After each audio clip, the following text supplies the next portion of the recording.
Hey everybody, Richard Allen from InsideDirtRacing.com, InsideCircleTrack.com, coming back to you again from the road. As you can probably see if you look in the background, on my way back from Charlotte. We just had a great weekend at the World Finals. The World of Outlaws really put on a great show, not only with the late models, but of course with the sprint cars and those dirt car nationals, big block modifieds. They put on some great racing as well. So just wanted to kind of sum it all up. It was a really great weekend. It was not just for me personally being there, but it was a great weekend for all of dirt racing, for all of racing in general.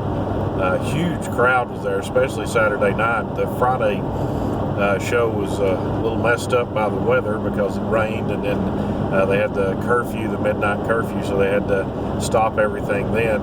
Came back on Saturday afternoon and ran all three of the features with the big blocks, the late models, and the sprint cars, and then turned the track right back around and did a full show for Saturday night again with all three of those classes one more time. And the Saturday night crowd was just huge. It's probably the biggest crowd I've ever been in for a dirt track race. If you've ever been to the dirt track in Charlotte, it has a big grandstand, almost like college football type grandstand, and it was completely packed from what I could tell. And then I was over on the back stretch, and every place that could be taken was taken by fans. I don't know what that place holds, but I'm going to guess there are 25,000 people there in all likelihood. And not only that, not only was it just a great crowd, but it was a great show.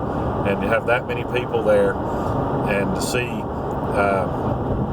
two of the biggest stars in dirt racing now, two of the biggest stars in dirt racing ever, to win their respective features. Scott Bloomquist won the World of Outlaw Late Model Series feature, and Donnie Schatz, who's a 10-time World of Outlaw sprint car champion, won the feature there, and both of those were good races as well. Plus in the big blocks, Tim Fuller, who's a name a lot of late model fans remember because he used to race on the World of Outlaw Late Model Series, but he passed Matt Shepard, who's a 7-time champion with the dirt car series, passed him with 2 laps to go as they raced in heavy traffic, and that was made for a real exciting show too. And if you've never been to a track where they race those big block modifieds, I promise, no matter how many races you've been to, you have never heard a sound like that. They have a very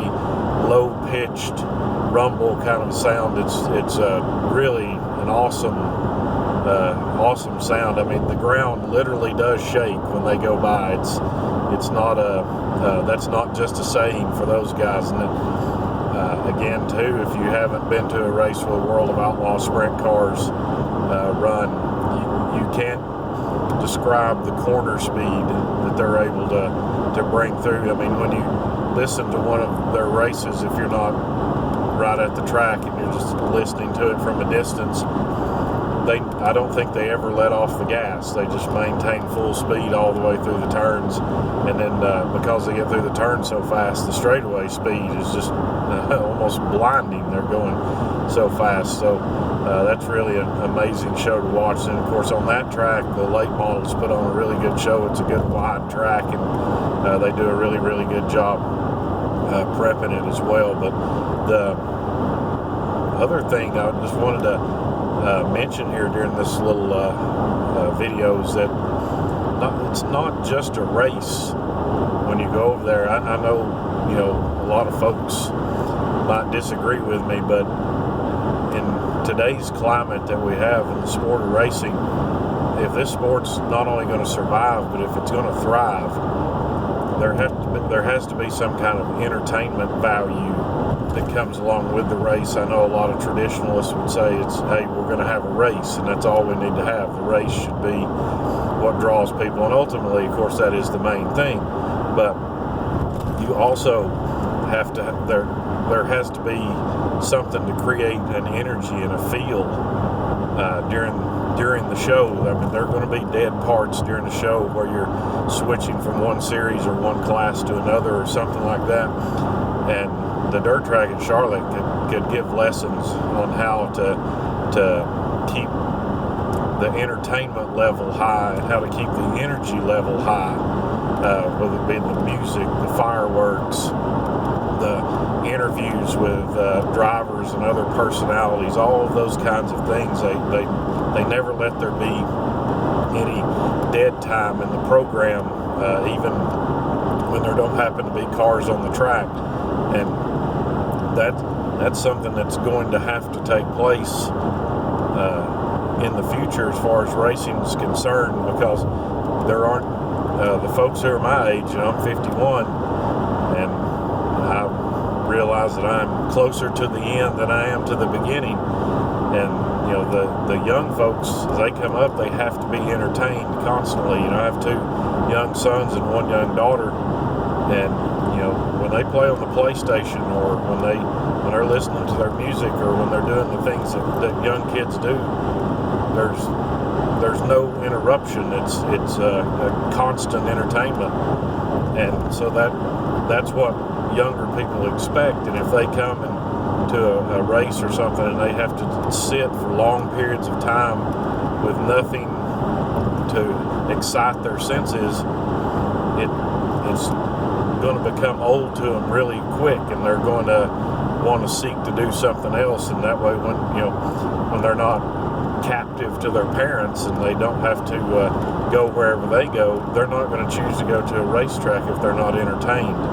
And the dirt track at Charlotte certainly knows how to entertain it, and you don't have to have the budget that the dirt track has to do that. Of course, they're tied to the NASCAR Charlotte Motor Speedway, and they've got a greater budget than a track that might just run weekly shows with an occasional special event.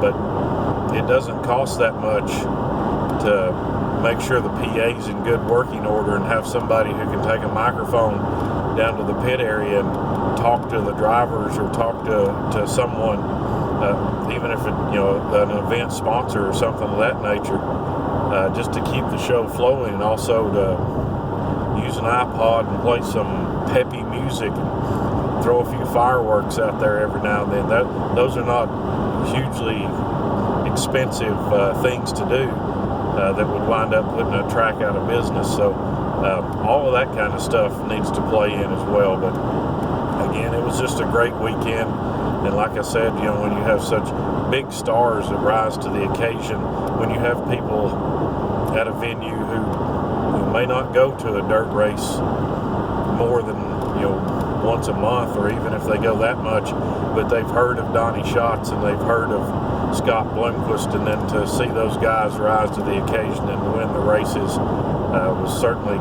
good for the sport too. It helps maintain the interest level.